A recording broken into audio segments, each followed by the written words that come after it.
미니 모의고사 10회 보도록 하겠습니다. 그린 가와 나는 해양판의 확장 속도가 각각 10cm/년인 해양지각과 20cm/년인 해양지각에서 측정한 지구 자기역전에 의한 자기이상 분포를 순서 없이 나타낸 것이다. 가와 나 각각에서 최근 400만 년 동안 해양판의 확장 속도는 일정하게 유지되었다. 이에 대한 설명으로 옳은 것만을 보기에서 있는 대로 고른 것은 기억을 보도록 할게요. 최근 400만 년 동안 해양판의 확장 속도는 가가 나보다 느렸다. 우리가 해양판에서 확장 속도를 이야기할 때 빠지지 않고 나오는 것이 바로 고지자기 줄무늬인데요. 우리가 해령 축을 중심으로 고지자기 줄무늬 대칭적으로 나타났었는데요. 이 사이의 간격을 보고 해양판의 확장 속도 유추해 줄 수 있는데요. 가랑 나를 보시면은 지금 해령과 열곡으로부터 거리가 0km인 지점을 한번 선으로 이어보았습니다. 가 같은 경우는 여기서부터 여기까지가 정자극기라는 것을 우리가 알 수 있어요. 왜냐면은 0km인 부분이 해령의 축이기 때문이다. 그래서 여기까지는 정자극기라는 걸 알 수 있고요. 그 다음에 밑에는 역자극기, 다시 정자극기, 이런 게 이제 반복이 되는 상황입니다. 그러면 나에서도 똑같이 생각해 주시면은 지금 이 부분이랑 이 부분을 연결시켜 줄 수 있겠죠? 그러면 이런 식으로 연결을 다 지어 줄 수 있을 것 같아요. 그러면은 같은 정자극기일 때 해령으로부터 멀어진 거리를 보시면은 나가 더 멉니다. 다시 말해서 확장 속도가 가가 나보다 느렸다. 270만 년 전에 지구 자기장은 역자극기였다.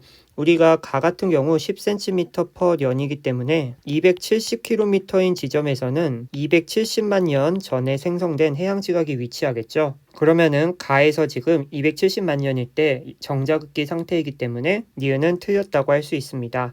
A 지점의 해양지각에서 측정한 잔류자기 방향과 현재 지구자기장의 방향은 반대이다. A 지점에서는 자기이상이라고 하는 게 플러스 값을 나타내고 있습니다. 해령축에서 플러스 값을 띄고 있고 이것은 정자극기라는 것을 의미하기 때문에 여기서 플러스 값은 정자극기이고 마찬가지로 A 지점도 플러스 값이기 때문에 정자극기라는 것을 알 수 있습니다. 그래서 디귿도 틀렸고요. 답은 1번입니다. 다음은 우리나라 대표적인 지질 명소에 대한 설명이다. 섭지코지 나와 있습니다. 제주도 서귀포시에 있는데요. 제주도 나오면은 우리 화산암, 그 중에서도 현무암을 의심하지 않을 수 없는데요. 밑에 읽어보니까 화산 분출에 의해 형성된 화산체 대부분이 A로 인해 원래 화산체의 약 10%만이 현재 남아있는 곳이다. 화산이 이런 식으로 있었는데 A로 인해서 일부만 남게 된 것 같습니다. 그림을 보시면은 지금 바다가 있는 걸 보아하니 파도에 의한 침식작용 받았다라고 우리가 추측을 할 수 있을 것 같아요. 그래서 니은을 보시면은 A에 들어갈 적절한 말은 파도에 의한 침식작용이다. 맞는 말로 해주시면 됩니다. 선돌바위는 섭지코지 화산체를 형성시킨 화산의 분화구 중심이었다. 우리가 화산을 그릴 때 이런 식으로 마그마 분출하는 거를 표현합니다. 그랬을 때 선돌바위는 이 부분이 굳어버린 것 같아요. 우리가 위에 있는 그림에서 지금 선돌바위가 여기 있습니다. 그러면은 과거에 화산체가 이런 식으로 뭔가 생겼을 것 같아요. 그리고 여기서 이렇게 마그마가 분출하지 않았을까 우리가 생각해 볼 수 있는 거겠죠. 계속해서 보시면은 선돌바위는 주변 대부분이 파도와 침식 작용으로 사라져 용암이 굳은 분화구 중심만이 현재 노출된 것이다. 이 정도 보고요. 나머지 보기 보도록 하겠습니다. 섭지코지를 이루는 주요 구성암석은 신생대에 형성되었다. 우리 제주도 신생대에 바로 연결 지어주셔야 되고요.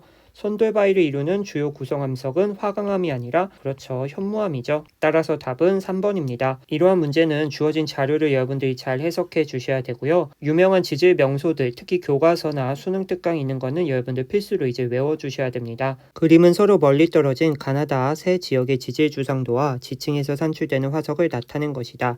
이에 대한 설명으로 옳은 것만을 보기에서 있는 대로 고른 것은 단 각 지층의 퇴적 속도와 두께는 서로 같다. 기억을 볼게요. A와 B는 같은 시기에 퇴적되었다. 서로 멀리 떨어졌다니까 우리가 화석 가지고 지층을 대비할 수 있는데 A와 B를 보시면은 암상으로 보면 같지만 A는 삼엽충 퇴적 이전에 그리고 B 같은 경우는 삼엽충 퇴적 이후이기 때문에 퇴적 시기가 서로 다르다라고 이야기를 할 수 있고요.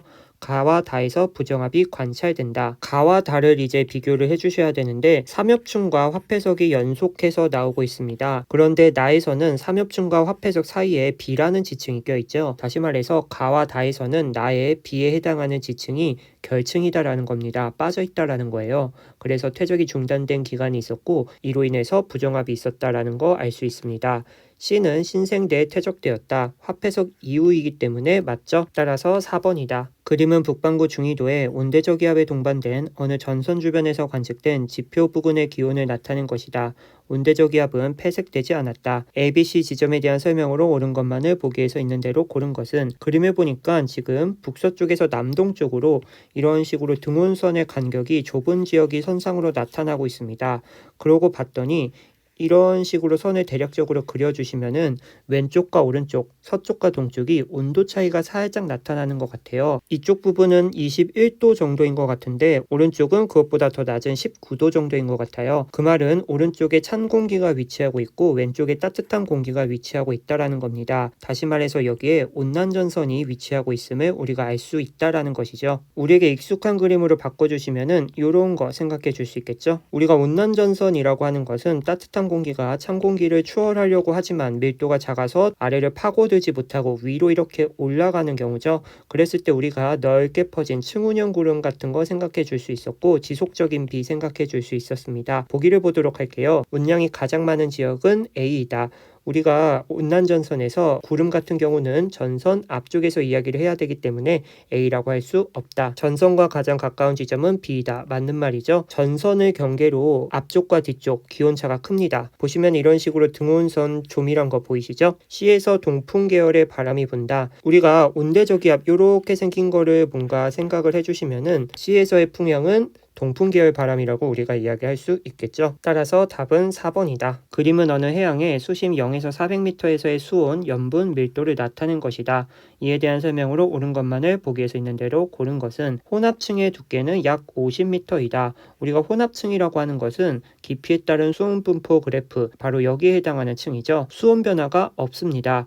0에서 50을 보시면은 지금 수온 변화가 거의 일정하게 나타나고 있어요. 다시 말해서 혼합층이다라는 거 알 수 있고 기억은 맞다. 수심 50에서 200m의 해수층은 매우 불안정하다. 우리가 불안정하다라는 것은 차가운 게 위에 있고 따뜻한 게 아래에 있어서 이런 식으로 대류현상 일으키는 거 생각해 줄 수 있습니다. 50m에서 200m를 보시면은 수온이 계속 변화하고 있습니다. 그리고 가장 변화가 크다라고 이야기할 수 있고 우리 혼합층 다음에 있는 수온약층임을 알 수 있습니다. 수온약층 같은 경우 수심이 깊어질수록 차가워지기 때문에 우리 안정한 층이다라고 이야기를 했었죠. 그래서 니은은 틀렸고요. 수심 200m에서의 밀도는 약 1.0265g/. 세제곱센티미터이다. 200m 등밀도선 이렇게 가주시면은 1.026과 1.027 중간 값이라고 생각해 줄 수 있으니까 맞는 보기로 할 수 있겠죠. 따라서 답은 3번이다. 그림은 1880년부터 2016년까지 남방진동 지수를 나타낸 것이다. A와 B는 각각 엘니뇨 시기와 라니냐 시기 중 하나이다. 이에 대한 설명을 옳은 것만을 보기에서 있는 대로 고른 것은 우리가 타이티 나오면은 동태평양, 다윈섬은 서태평양 생각해 주면 됩니다.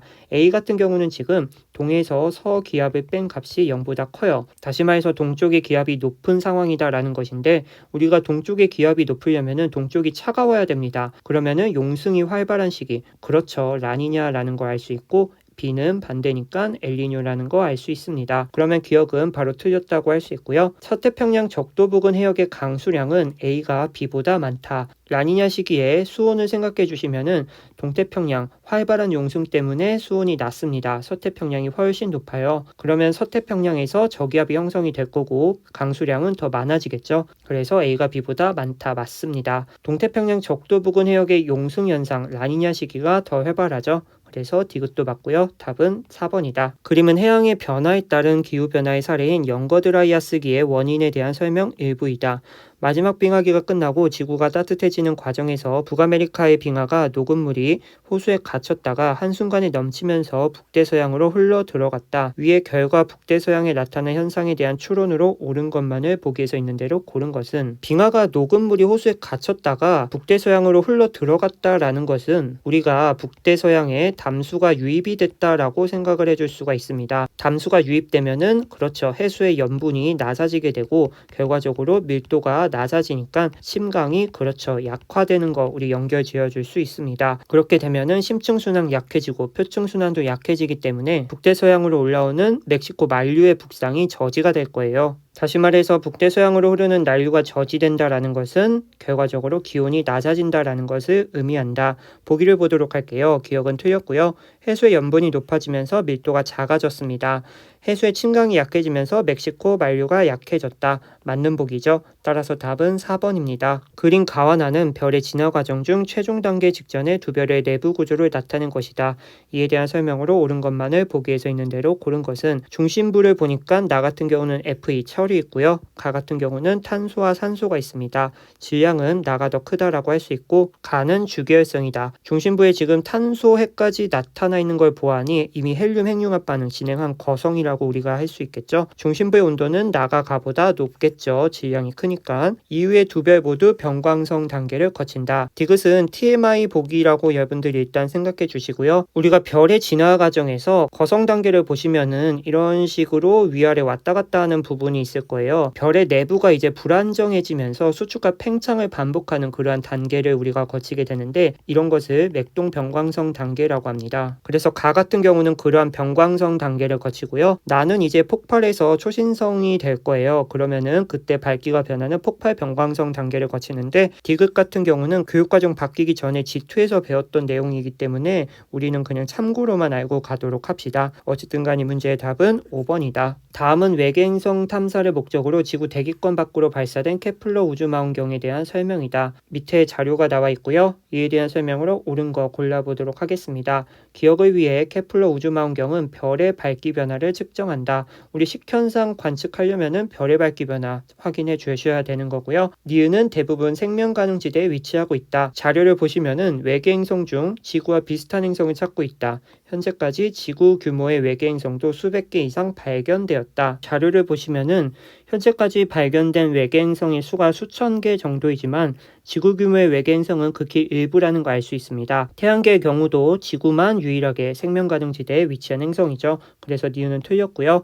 디귿을 볼게요. 현재까지 발견된 행성 중 지구 규모의 행성 수가 상대적으로 적은 이유는 행성의 반지름이 작을수록 발견하기 어렵기 때문이다. 맞습니다. 행성의 반지름이 클수록 중심별에 미치는 영향이 큽니다. 아무튼간 디귿은 맞고요. 답은 3번이다. 그림은 우주 초기의 어느 시기와 현재의 우주를 구성하는 요소의 상대량을 나타낸 것이다. 현재 그래프부터 보시면은 B는 가장 많은 비율을 차지하는 암흑에너지, 그리고 A는 암흑물질이라는 걸 알 수 있고요. 우주 초기를 보면은 암흑물질의 비율이 상대적으로 큰 부분을 차지하고 있고 암흑에너지는 그것보다 적은 모습 볼 수 있습니다. 이것을 통해 우리가 알 수 있는 것은 우주가 팽창하면서 암흑에너지의 양이 점점 증가했구나를 알 수 있는 거죠.